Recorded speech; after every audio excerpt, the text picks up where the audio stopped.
दोस्तों आदाब मैं अनीस अहमद खान हिंदू से आपसे मुखातिब हूँ। अब हमारा स्पेशल जो सेगमेंट है मुस्लिम राष्ट्रों की खबरें, वो हम इन्हें इस्लामिक राष्ट्र नहीं कहते, हिंदू से इन्हें इस्लामिक राष्ट्र नहीं कहते, मुस्लिम राष्ट्र कहता है। इस्लामिक अलग चीज़ है। यहाँ तक कि हम मक्का मदीना को भी इस्लामिक राष्ट्र नहीं मुस्लिम राष्ट्र कहते हैं। हाँ, इस्लाम वहाँ से उठा, मुसलमान वहाँ से उठे और अंग्रेज़ों की तरह पूरी दुनिया में फैल गए। आज दुनिया का कोई ऐसा खत्ता, कोई ऐसा जगह नहीं है जहाँ मुसलमान मौजूद न हो। दुनिया की जनसंख्या में जो है हर 5वां आदमी मुसलमान है, लेकिन हम उसे इस्लामिक राष्ट्र नहीं कहते। तो बढ़ते हैं मुस्लिम राष्ट्रों की खबरों की ओर। पहली खबर कि आपको जानकारी बड़ा ताज्जुब होगा, आश्चर्य होगा कि एक बांग्लादेश का एक विमान, यात्री विमान है जो पिछले 5.5 साल से छत्तीसगढ़ की राजधानी रायपुर के विवेकानंद एयरपोर्ट पर खड़ा हुआ है। ताज्जुब है ना कि हवाई जहाज, उसके ऊपर अभी तक पार्किंग फीस के 1.5 करोड़ रुपया हो गए हैं, तब भी उसको उठाया नहीं जा रहा। बांग्लादेश की यूनाइटेड एयरवेज के ये मैकडोनाल्ड डगलस MD-83 हवाई जहाज ढाका से मस्कट जा रहा था। इसमें 173 यात्री थे। इसको आग लगने से इमरजेंसी लैंडिंग करने पड़ी। रायपुर जो विवेकानंद एयरपोर्ट था वो बहुत करीब था, वहीं पर उसको उतारा गया। उसके बाद अभी तक उसको उठा के नहीं ले गए, वहीं खाली पड़ा हुआ है। अब इसके ऊपर डिस्प्यूट चल रहा है कि इसको उठा के ले जाइए या कबाड़े में बेच दीजिए। अब देखिए आगे क्या फैसला होता है। लेकिन एक जहाज बांग्लादेश का खड़ा हुआ है।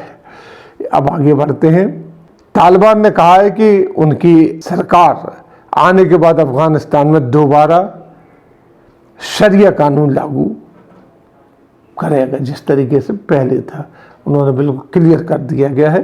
ये अल जजीरा की रिपोर्ट है। पता रहे कि पिछले तालिबान शासन में बड़ी सख्ती थी, औरतों को काम करने पर पाबंदी थी, मर्दों को दाढ़ी रखने के ऊपर पाबंदी थी, पूरी तरीके से कट्टर मुसलमान बनाए जा रहे थे जो तालिबान कहलाने लगे थे।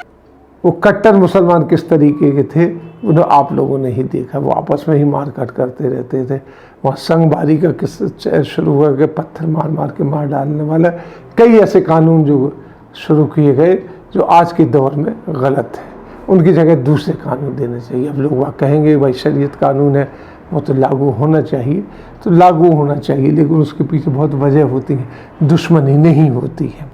वहीं सऊदी अरब पर हूती विद्रोहियों के जो ड्रोन से हमले बढ़ते ही चले जा रहे हैं और उसके वो लोग टारगेट करके तेल भंडारण के ऊपर हमले कर रहे हैं। ये हमले कम होने की जगह बढ़ते ही जा रहे हैं। पिछले दिनों रियाद के रिफाइनरी में हमला हुआ था, उसकी लगी आग अब कहीं जाके ख़त्म की गई, ठंडी की गई है।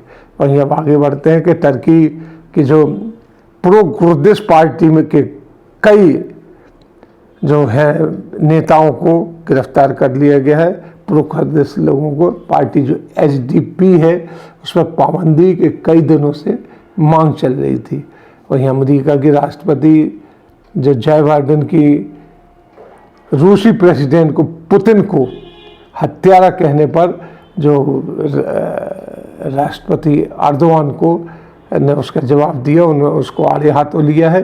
उन्होंने कहा कि किसी देश के राष्ट्रपति को आप हत्यारा नहीं कह सकते और उन्होंने अपना ये एहतजाज दर्ज कराया है कि आइंदा उनको हत्यारा नहीं कहेंगे, क्योंकि किसी भी राष्ट्रपति को इस तरह से संबोधित नहीं किया जा सकता है। रूस के और टर्की के बड़े अच्छे ताल्लुकात हैं, मधुर ताल्लुकात हैं। वहीं तंजानिया की तरफ बढ़े तो सामिया हसन जो है तंजानिया की पहली महिला राष्ट्रपति चुनी गई हैं।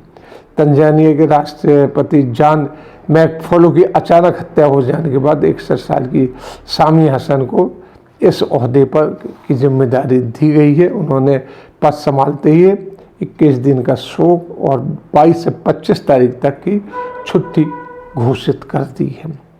वहीं टर्की के नेशनल पार्टी ने 2023 में होने वाले चुनाव, राष्ट्रपति के चुनाव में अर्दोआन को नामांकित कर दिया, उसका ऐलान भी कर दिया। अंत में एक खबर है कि अर्दोआन ने महिलाओं को लेकर यूरोपीय जो समझौते से अपने को अलग कर लिया है। ये समझौता घरेलू हिंसा के खिलाफ हुआ था, जो जिससे टर्की ने दस्तखत किए थे, लेकिन उसने अचानक अपने आप को अलग कर लिया। उसने कहा कि हमारे यहाँ खुद ऐसे कानून है कि हम अपनी महिलाओं की रक्षा कर सकते, तो लिहाजा मुझे इंटरनेशनल कानूनों की कोई ज़रूरत नहीं है। इन खबरों के साथ ही हम आपसे लेते हैं अलविदा। अगले अंक में फिर हाजिर होंगे कुछ नई खबरों के साथ। तब तक के लिए दीजिए हमें इजाज़त। इसी के साथ हम आपसे लेते विदा। अगले अंक में फिर हाजिर होंगे, तब तक के लिए दीजिए इजाज़त।